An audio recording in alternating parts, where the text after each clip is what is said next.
Olá, bem-vindos e bem-vindas à nossa conversa de hoje. Vamos explorar um tema que eu acho fascinante, como o storytelling, sabe? A arte de contar histórias pode ser uma ferramenta super poderosa para vendas, especialmente em negócios que lidam muito de perto com as pessoas, né? Como salões de beleza, barbearias. A gente separou uns materiais bem legais que falam sobre isso, sobre essa técnica de forma estratégica e também prática. Então, a nossa missão aqui hoje é tentar entender por que será que as histórias conectam tanto, né? E como a gente pode usar isso para sair daquela guerra de preços, sabe? Para criar valor de verdade e fidelizar os clientes. Porque afinal, o que faz alguém escolher o seu salão, a sua barbearia e não a que fica ali do lado? E para começar, já deixo a pergunta no ar. Num mercado que parece ter, nossa, um salão ou barbearia em cada esquina, o que segura o cliente? É sempre o preço mais baixo ou tem alguma outra mágica ali por trás? Certo, então vamos começar a destrinchar isso. Quando a gente fala de storytelling em vendas, o que isso significa exatamente? É só uma conversa mais, sei lá, mais elaborada ou tem algo mais fundo aí? Tem muito mais. Definitivamente não é só uma conversa, viu? É, na verdade, uma habilidade bem estratégica. É usar narrativas, sabe? Histórias que envolvem para comunicar o valor daquilo que você oferece. Seja um serviço, um produto. O ponto central é criar uma conexão emocional mesmo. Algo que vai além da simples venda, da transação comercial, entende? Entendo. Pensa assim, é como se você pintasse um quadro da transformação que o seu serviço traz para a vida do cliente. É bem diferente de só listar, sei lá, os produtos que você usa ou as etapas do serviço. Nossa, isso já muda bastante a forma de ver, né? Os materiais que a gente viu batem muito na tecla da criação de conexões emocionais.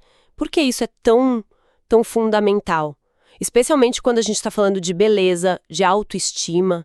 Não é só o resultado que a pessoa vê no espelho. Olha, o resultado visual é claro que importa, né? É o que a pessoa busca inicialmente, muitas vezes. Mas a decisão de comprar, de voltar, ela raramente é 100% lógica, mesmo quando a gente acha que está sendo super racional. As emoções têm um peso gigante. Então, quando a gente conta uma história que conversa com as experiências da cliente, com os medos dela. Tipo o medo de um corte dar errado antes de uma festa importante. Exato. Ou o desejo de se sentir mais confiante com uma barba bem feita, por exemplo. Isso cria empatia na hora. E a empatia, bom, ela é a base da confiança. E sem confiança, né, especialmente num serviço onde a pessoa está literalmente entregando o cabelo, o rosto, nas mãos de um profissional, a venda ou não acontece ou não se sustenta ao longo prazo.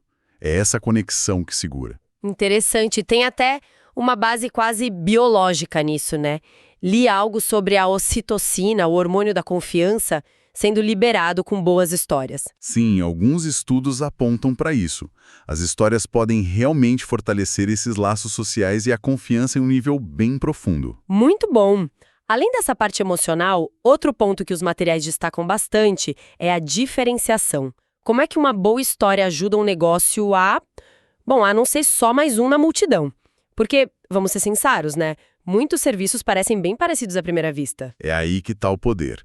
No mercado cheio de opções que parecem iguais, a sua história única vira o seu diferencial. É o seu farol, digamos assim. Contar a história de como o seu negócio começou, sabe, os desafios que você superou, os valores que te guiam, ou o que eu acho ainda mais forte, as histórias reais de como o seu trabalho mudou a vida de um cliente para melhor. Ah, as histórias dos clientes. Sim, isso constrói uma identidade que ninguém consegue copiar. O foco muda completamente.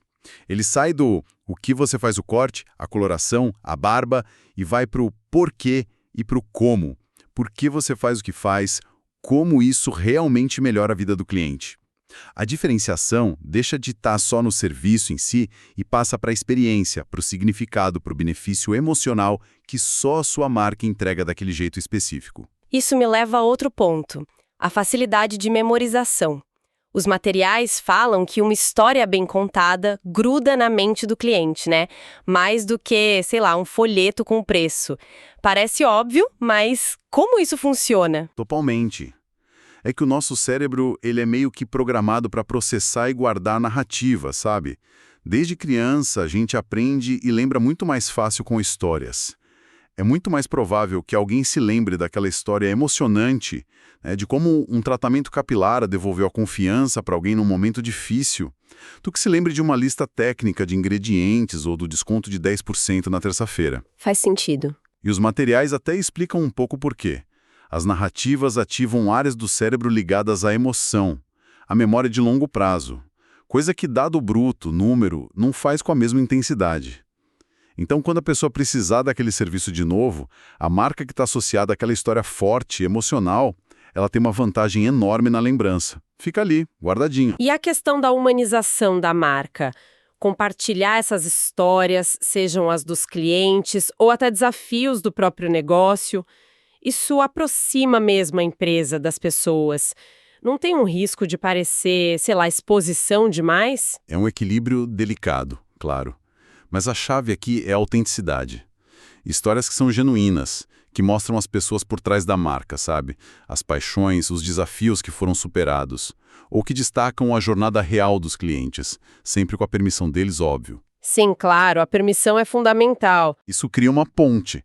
Mostra que ali não é só um CNPJ, um nome fantasia. São pessoas servindo outras pessoas. Essa vulnerabilidade controlada, essa celebração dos sucessos dos clientes, isso gera uma imagem mais transparente, acessível e principalmente humana. E as pessoas se conectam com isso, com essa verdade. É muito mais fácil a gente ser leal a uma marca que a gente sente que conhece, né? Com a qual a gente se identifica num nível mais humano, do que com uma empresa que parece fria, distante. Promoção atrai, mas é essa humanização que retém o cliente. Certo. Então já falamos de conexão emocional, diferenciação, memorização, humanização. O último pilar que os materiais destacam é a influência na tomada de decisão. Como é que uma narrativa bem construída pode, de fato, levar o cliente a dizer sim? Isso não beira a manipulação? Ótima pergunta. Não é manipulação de jeito nenhum.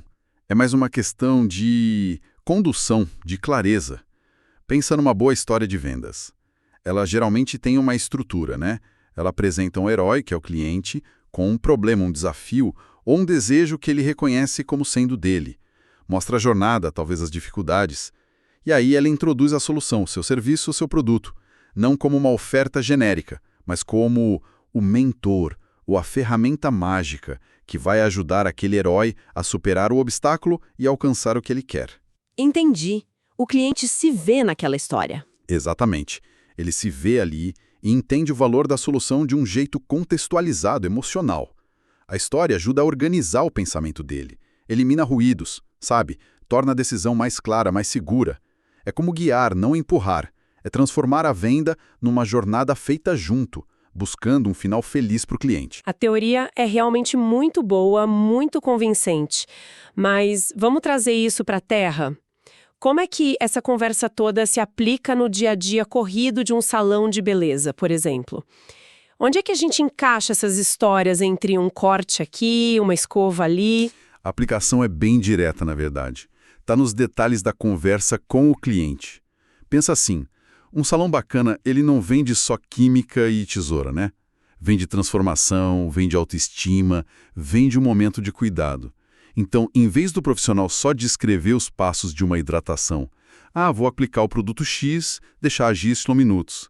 Ele pode contextualizar isso. Como? Ele pode dizer algo como, sabe, eu tive uma cliente semana passada com um cabelo bem parecido com o seu, sabe? Um pouco opaco, sem vida, e ela tinha um casamento importante. A gente usou essa mesma linha de tratamento aqui, focando na reposição de, sei lá, queratina, e o resultado foi um brilho incrível nas fotos. Ela ficou super feliz. Vamos experimentar essa linha em você hoje? Nossa, percebi a diferença. Viu? A técnica tá ali, mas ela vem embalada numa história de sucesso que tem a ver com a cliente. Fica muito mais pessoal. Fica mesmo. Muito mais pessoal, mais confiável. Isso me lembra um ponto dos materiais que eu achei bem interessante, que citava o livro A Venda Desafiadora. A ideia ali é que não basta só atender o que o cliente pede, mas sim ensinar a trazer uma perspectiva nova. Como isso funciona na prática do salão? Aí isso é um salto de qualidade no atendimento. É quando o profissional sai do papel de mero executor e vira um consultor de beleza de verdade. O conceito da venda desafiadora, né? Trazendo para esse contexto, significa educar o cliente. É ir além do que ele pediu inicialmente. Dá um passo a mais. Exato. É explicar por que aquele corte específico vai valorizar mais o formato do rosto dela, mesmo que ela tenha chegado pedindo outro. É ensinar uns truques para ela conseguir arrumar o cabelo em casa e manter aquele efeito bacana do salão. Ou então mostrar, talvez com um exemplo, ou explicando de forma simples a ciência por trás, como um tratamento para o couro cabeludo a longo prazo pode resolver a causa da oleosidade, em vez de só remediar com um shampoo específico. Entendi. É agregar valor pelo conhecimento. Justamente. Quando o profissional ensina, ele não só mostra que sabe muito, ele entrega um valor adicional enorme. Um valor que justifica o preço, sabe? E tira a conversa daquela comparação superficial de custo. Ele desafia a visão inicial do cliente sobre o próprio problema e apresenta uma solução melhor, mais completa. Essa ideia de educar o cliente parece mesmo um diferencial muito forte e imagino que para as barbearias a lógica seja a mesma, né? Só que adaptada para o universo masculino. Como isso se desenrola no ambiente da barbearia, que às vezes a gente pensa que o público busca mais praticidade? Sem dúvida, a lógica é a mesma, a aplicação que se adapta. Uma barbearia hoje em dia também é um espaço de estilo, de confiança. Para muitos homens é quase um ritual ir lá. O barbeiro pode ir muito além de só cortar o cabelo e aparar a barba. Ele pode, por exemplo, contar a história de um cliente que, ao adotar um estilo de barba diferente, mais alinhado, disse que se sentiu mais confiante nas reuniões de trabalho. Histórias de confiança. Isso. Ele pode ensinar umas técnicas rápidas de finalização para o cabelo que o cliente consiga fazer em casa em 5 minutos. Pode explicar por que usar um balm específico é bom para a pele debaixo da barba, para evitar irritação. Mostrar foto de antes e depois funciona, claro. Mas se você contextualiza a foto com a história por trás, olha, esse cliente chegou aqui buscando um visual mais profissional para uma entrevista. O impacto é outro. Verdade. Mesmo quem busca praticidade, valoriza uma dica de especialista que vai facilitar a vida ou melhorar a imagem dele no longo prazo. Educar sempre agrega valor, não tem erro. E o legal é que os materiais que a gente analisou trazem até os roteiros práticos, não para seguir à risca, claro, mas como guias de conversa, sabe? Para um corte de cabelo feminino, por exemplo, em vez do clássico "o que vamos fazer hoje?", o profissional poderia começar observando algo. Olha, notei que as pontas do seu cabelo estão um pouquinho ressecadas, sem muito movimento. Semana passada eu atendi uma cliente com uma questão bem parecida. Ela falava que o cabelo não tinha caimento. A gente fez um corte em camadas leves, sabe? Deu mais balanço, ficou lindo. E indiquei um óleo reparador. Ela adorou, disse que ficou super fácil de arrumar. Que tal a gente pensar em algo nessa linha para você, considerando a praticidade que você precisa no dia a dia? Nossa, que abordagem diferente. Sai totalmente daquele passivo, me diz o que você quer e vai pro ativo, eu percebi isso.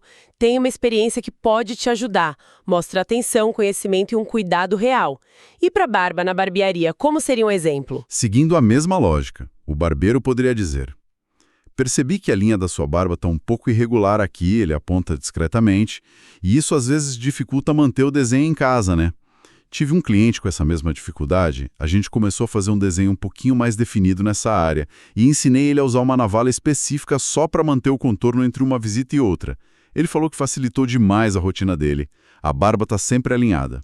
Quer experimentar esse tipo de desenho hoje? Posso te mostrar como manter em casa também. Excelente. De novo, é identificar um ponto de dor ou desejo, conectar com uma história de sucesso parecida e oferecer uma solução que também educa o cliente. Fica muito claro mesmo como a história não é só um enfeite, né? É uma ferramenta que contextualiza a necessidade e apresenta a solução de um jeito muito mais convincente e agregando valor. Ok, então o serviço foi feito, o cliente saiu feliz. E depois? Como manter essa conexão? Os materiais falam bastante do follow-up. Qual é o segredo para fazer um bom acompanhamento? O segredo é ser estratégico, mas principalmente ser genuíno. O follow-up não pode ser só aquela mensagem automática de volte sempre, sabe? Uhum. Aquela que a gente ignora. Exato. Ele tem que ser a continuação daquela história de cuidado que começou no salão ou na barbearia. O ideal, segundo os materiais, é mandar uma mensagem personalizada. Algo entre 2 e 7 dias depois do serviço. Primeiro, claro, agradecer a visita. Segundo, reforçar alguma coisa positiva da experiência, e aqui a personalização é chave. Tipo, adorei o resultado daquela mecha mais clara que a gente fez. Ou, sua barba ficou muito estilosa com aquele desenho novo. Terceiro, e aqui está o pulo do gato que os materiais mencionam, oferecer uma dica extra. Um pequeno conselho ligado ao serviço que foi feito. Lembre-se de usar o protetor térmico antes de secar para manter o brilho. Ou, experimenta passar aquele óleo na barba à noite, faz uma diferença na hidratação. Ah, dica extra! Isso! Por exemplo, para uma cliente que fez luzes. Oi, nome da cliente, tudo bem? Adorei o resultado das suas luzes, iluminou demais o seu rosto. Espero que você esteja curtindo também. Uma dica extra. Tenta usar aquela máscara matizadora que a gente conversou uma vez por semana para não amarelar, tá? Qualquer dúvida, ou se já quiser pensar no retoque, me chama aqui. Que ótimo exemplo! É sutil, né? Mostra que você continua se importando, reforça sua posição de especialista e planta a sementinha do retorno, sem ser chato, sem ser agressivo. Fecha o ciclo daquela experiência de um jeito bem positivo. Perfeito. O follow-up vira, então, o epílogo da história daquele atendimento e o prólogo para a próxima visita. Faz todo sentido. Bom, acho que a gente conseguiu cobrir bastante coisa, né? Se a gente fosse resumir os pontos-chave dessa nossa conversa. O storytelling estratégico, ele não é um bicho de 7 cabeças, nem coisa só de empresa gigante. É uma ferramenta super acessível e muito, muito eficaz para qualquer negócio. Mas tem um potencial especial para salões e barbearias, onde essa relação pessoal já existe, né?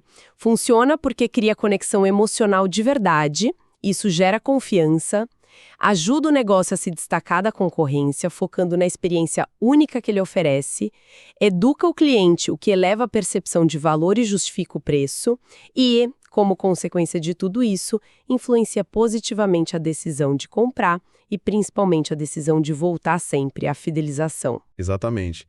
Acho que a essência de tudo é uma mudança de mentalidade mesmo. É parar de pensar só em vender um corte de cabelo ou vender um serviço de barba e começar a pensar em oferecer uma solução completa, proporcionar uma experiência que a pessoa vai lembrar, entregar uma transformação que ela vai ver e sentir, e a ponte para comunicar tudo isso de forma eficiente são as narrativas, as histórias. Histórias que refletem os desafios, os sonhos, as necessidades reais dos clientes que frequentam ali. Contar a história certa, para a pessoa certa, no momento certo, isso sim é o que faz a mágica acontecer e constrói um negócio forte, com clientes que não só compram, mas que são leais. Isso deixa a gente com uma provocação final para quem está nos ouvindo. Que histórias autênticas o seu negócio já viveu, talvez ali escondidas no dia a dia, que poderiam ser contadas para criar essas conexões mais fortes? Que experiências de clientes, ou até mesmo da sua própria história como empreendedor ou empreendedora, podem ser compartilhadas para mostrar o valor real do seu trabalho? Aquele valor que vai muito além do serviço técnico em si. E claro, para os negócios que sentem que precisam de um apoio mais estruturado, sabe? Um acompanhamento para colocar o marketing para funcionar de forma estratégica e crescer de verdade, existe a mentoria Marketing para Negócios. Pode ser um caminho interessante para quem busca essa orientação personalizada. Quem quiser saber mais detalhes, o contato é pelo WhatsApp 17 99709 0062. Quero agradecer demais a companhia de todos e todas nessa nossa análise sobre o poder do storytelling em vendas, focado aqui no setor de beleza e barbearias. Esperamos que tenha sido útil, que tenha trazido boas ideias. Até a nossa próxima conversa.